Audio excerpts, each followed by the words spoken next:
ध्येय असं मानणाऱ्या महिलांना आणि समाजाला त्या अवघड कर्मठ काळात आनंदीबाई जोशी यांनी एक मानदंड घालून दिला. एकीकडे स्त्री शिक्षणासाठी फुले दाम्पत्य झटत असतानाच आनंदी गोपाळराव जोशी हे जोडपं स्वतःच्या ध्येयप्राप्तीसाठी झटत होतं. जिद्दीला प्रयत्नांची साथ असेल तर या जगात कोणतेही काम अशक्य नाही हे आनंदीबाईंनी सिद्ध केले. एका विशिष्ट समाजात राहून काम करायचं तर अडथळे येणारच.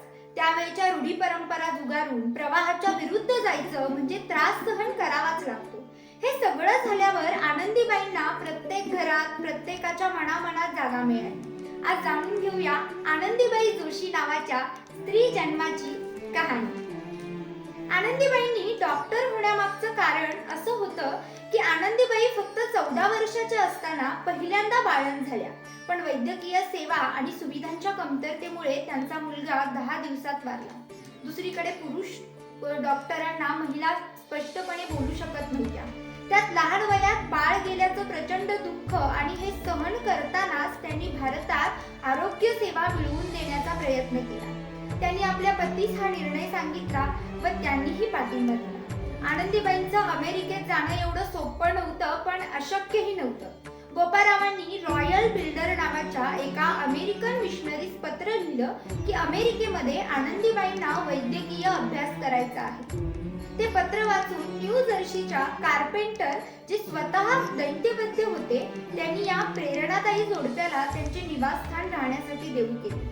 पण त्याच वेळी गोपाळरावांची बदली पश्चिम बंगालमधली सेरामपूरमध्ये झाली. त्यामुळे आनंदीबाईंना एकटीला अमेरिकेत जावं लागलं. शिक्षण सुरू असतानाच अवघ्या 20व्या वर्षी टीबी म्हणजे क्षयरोगचा त्रास त्यांना चालू झाला.